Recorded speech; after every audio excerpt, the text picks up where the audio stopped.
Download the AllStar app. Make your picks for UFC fights, challenge your friends, level up and win prizes. Link in description. Get it now. All right, Brandon. Let's just jump right into fighting under the bare knuckle MMA rules. Explain how that's different from fighting in the 4-ounce gloves. Like, what differences do you see competing in that rule set? Well, I learned the hard way last time by hurting my hand. You really want to punch with let me see the camera. Yeah, you want to punch with like your elbow up. Like everything's got to be elbow up. Because if you throw like overhands or arc your punches a certain way, like knuckles down, like a lot of MMA guys like to throw with like this area and this area, Yeah. which isn't a wrong way to throw something. But you really want to throw like elbow up because you don't break your hands. I threw an overhand left and broke this knuckle right here. That was not fun, and then I couldn't close my finger all the way. It was like stuck like this. I was punching like this, and Yeah. so yeah, just like strengthening up the hands, conditioning the hands, and just being more accurate with your strikes and just thinking a lot more. You know, a little less just trying to club somebody and get them out of there. Do you feel like you need to be a little bit more selective of what you throw in the Yeah, fight? for sure. Last fight, I fought Anthony Andriquani, and he's like one of the best strikers ever in MMA. And I was I was thinking like, I'm just gonna try to melt him. I'm just gonna keep coming at him, and just eventually he'll melt. And I feel like I was kind of getting there, and unfortunately, I got eye poked really bad in the third round, and it blinded me on that right side. I took a head kick, and it kind of like turned the tide of the tape of the whole fight. But before that, I hurt my hand. I dropped him the spinning elbow, and when I got on the ground with him, I tried to finish him with strikes, but I had to like palm strike him with this hand and then punch him with this hand. So I was like down one weapon. So it was a little harder to finish the fight than I would like to be. I wonder if someone's gonna come out with the boss root and palm strikes in So Gamebred. so what's funny is I need to know, like, because I've heard two different things. They didn't go over it in the rules meeting, but Andrew Glenn was my referee, and he's been refing. He ref my very first fight ever, like in 2010, as an amateur. Yeah, and it was like 80 fights ago for me. And Andrew Glenn in the middle of the fight's like, no palm strikes, and I was like, what, really? And like in the middle of the fight, I was like, are you serious? And because I've been fighting MMA for like 14 years, and I've palm strike people, off my back in their face, and like in my guard, and slapped them and elbowed them, and I was like, well, what am I supposed to do if I hurt my hand? Like can't palm strike somebody. So I don't know if that's like a new thing, like just in bare knuckle, or if that's across the board. Because I feel like I've been palm striking people like 14 years. Yeah, I've never heard that I'm before. gonna Like, I'm gonna ask him like next fight. I'm like, hey, I hurt my hand last fight. You can't palm strike. Like I just want to know. Like, and it was in Florida, so I need to know. But I wasn't a fan of that referee like ever. So I'm gonna ask for a new referee because also with the knuckles, I had two knuckle punches into Anthony Andriquani's eye in the first round, and he stopped for eye pokes. He was like, "Time." He poked me in the eye, so he got like two breaks. On the second one, I looked at the ref. I said, "I promise, I did not hit him I did not stab him in the eye with my fingers. It was a knuckle." He went over to the broadcast booth and asked them. They did the replay, and like, no, it was a knuckle. But he still had like over a minute to recover, And then in the third round, I got really poked in the eye bad, and he didn't even give me a break. He's, I didn't see it. Keep going. So I need some like a newer ref, or I need them to like revise things and be like, hey, like, are we gonna stop for like instant replays? Or are we gonna like how are we gonna assess these eye pokes? Because there's no gloves anymore, yeah, that's kind of like a cheat code in a way, right? right? Yeah, You because I get mean, knuckled in the so eye, and then you're like, oh, yeah, twice first round. I watched it back. The first one was like literally like my pinky knuckle. It was weird. Like I could hear it. It slapped off his like right here, and he's like, "Oh, wait a second." And then he gets a break like over a minute, and then the second one was an uppercut. He ducked into my big knuckle here, and they gave him. He's like, why do you keep poking me in the eye? I was like, it was a punch, dude. And then I didn't even get a chance. Like, are you not gonna check the? I looked at him. I got poked in the eye, and I looked at Andrew. I was like, are you not gonna say anything? He's like, nope, just keep going. I didn't see it. And I'm sitting there looking, like one of my eyes is looking at Anthony's feet, and then my other left eye is looking at him. So I had like the split screen. Yeah, it was terrible. And then yeah, I got cracked, and it became a brawl and a grappling match, and I lost the decision. But like it was 1-1 going into the third, and that happened. So I feel like a lot of that was like referee negligence, you know? So it's like I'm gonna ask to like, hey, can we do something here? Can we like agree on something? Like, what are the rules? No palm strikes? Can we like get instant replays for eye pokes? Like, there just needs to be some sort of like common ground, you know? I think, as they do more shows, they're gonna get, Yeah. they're gonna fix the problems, and this, the show's incredible. You're fighting on it again, so it must be something Yeah, intriguing about it, right? it was really fun. I think it's better than regular MMA just because like there's this like that primalness that comes out. Like also it's like even though I have 80 fights, like 50 MMA fights, sometimes you're in the back and you feel good, and then you put on your gloves and tape your hands up, you put the gloves on, and you kind of get that adrenaline up like, oh, now my hands feel heavy for some reason, even though I felt great like 10 minutes ago. But with this, you don't really have gloves and wraps, and your hands always feel fast. You know, like you always feel ready to go. And it's just it feels great. It's a lot more comfortable, a lot more freeing. You know, other than the eye pokes and the maybe kind of breaking your hands, maybe or whatever. Punches don't hurt as bad. I feel like you can take punches better because your hands aren't all casted up and they're not as heavy. So when you get hit, it's more of like a superficial damage instead of like a concussive blow. Like sometimes you get hit by somebody and you're like, whoa, that was terrible. Like my brain shook. But this one, like I got hit 3 or 4 times by Anthony because he came out guns firing, and I was like, within probably the first minute, I was like, oh, he can't knock me out. He's not strong enough. Like you can kind of like feel things a little faster, you know. So I'm a huge fan of it. I like it a lot. Well, there's a lot of people, man. That card is stacked. The Yeah. next card is stacked, man. And you're facing Tyler Hill. Like, what do you think of him? He has a little bit more experience with you, on you for bare knuckle. Yeah, I mean, he had two of them. Won one, lost one. I don't know what happened in the last one. The guy went out like a stretcher. It was like he took him down. I think signed him on his head or something, and then he had to get stretchered out. But yeah, yeah, I think we're cut from the same cloth. Like we don't like to win decisions. Like we like to go out there, do damage, and get finishes. So we're not decision fighters. We're finishers, and so I think it makes for a bloodbath. So I'm excited for that. Yeah, for sure, man. I think a lot of people look at this matchup and think like, yo, these dudes they're gonna go crazy on each other, man. They're just they want to get a win, you know what I mean? They want to get bounce back. Yeah, I just fought karate combat, and I fought another bare knuckle. I fought the BKFC world champion. He was undefeated, and I come off a big win for that. I was a plus 520 underdog, and I don't know what they were thinking, but it's a whole different rule set. So like he lasted 2 minutes with me, so I feel good coming off of that, and then I want to build on that momentum. I feel like last year I had a fight of the year runner up at PFL, and then I had the fight of the night at Gamebred with Anthony Antiquani, and I just feel like I kind of haven't had the best of luck with like refs last fight and then judges the fight before that, because I feel like I won that fight too, the last 2 rounds. I got taken down with 30 seconds left, and I don't think that should win you the whole round, especially if you like head kick the guy and almost finish him. Like I had more strikes third round, and I almost finished him. Like, how does a takedown and 15 body punches win you the round? So I don't know. I just feel like I should be on a 3-fight win streak, and not a 2-fight. Well, I have the one win.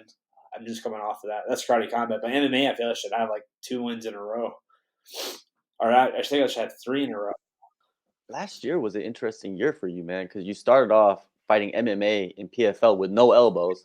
Then you go Yeah. to bare knuckle MMA with everything. You have pretty much everything at your disposal, and then you go to karate combat, which is a completely different rule set.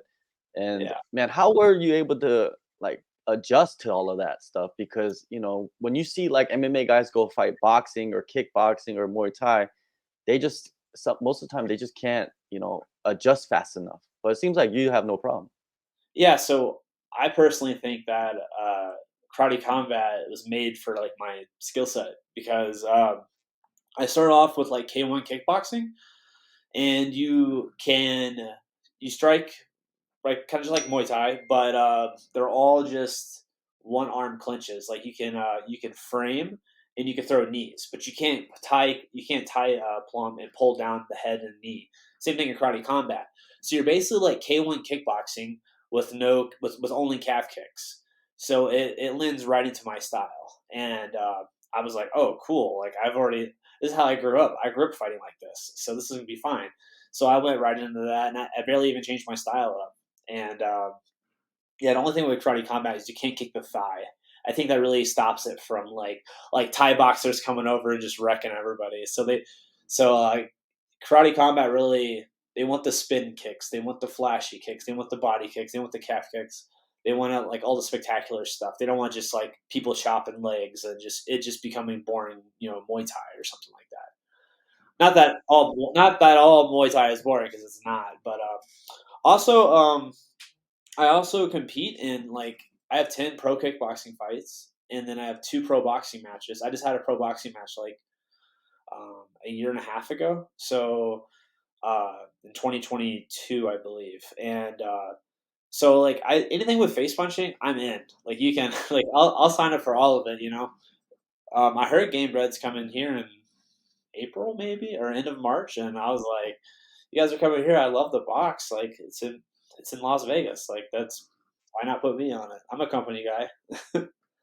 How great is it right now to be able to have all these different types of promotions to go compete at, right? It's not just like MMA. Like 5 years ago, if you're an MMA fighter, you're pretty much just competing in MMA, you know what I mean? That's it. But now it's like it opens so many doors with this stuff.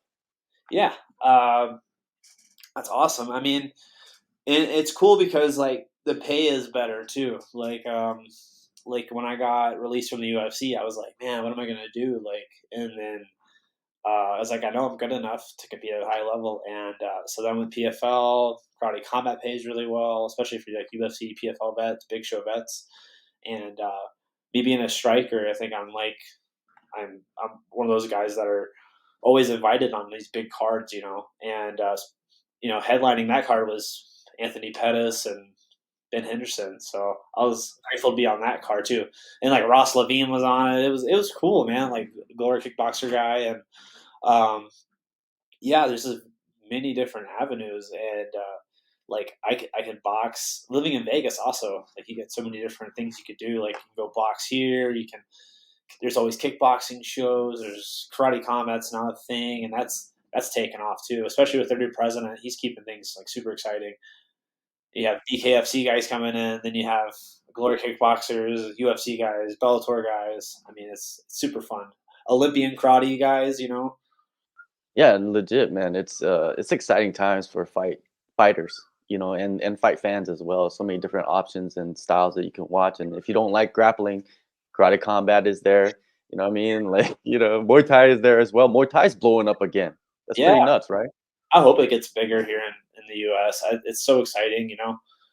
Um, yeah, I don't know how much grappling's going to go on in our next fight. I think me and Tyler both like to kind of stand and trade. So, um, I mean, I thought fighting Andrew Kwani, I thought like he was going to stand the whole time, but he was started shooting takedowns on me, and he's like the 25-2 kickboxing world champion. So I was like, all right, I guess he's shooting now. This is wild. Did not expect this at all. um, Yeah. After his last fight, he was like, I want to fight somebody on the feet. I'm tired of people trying to take me down.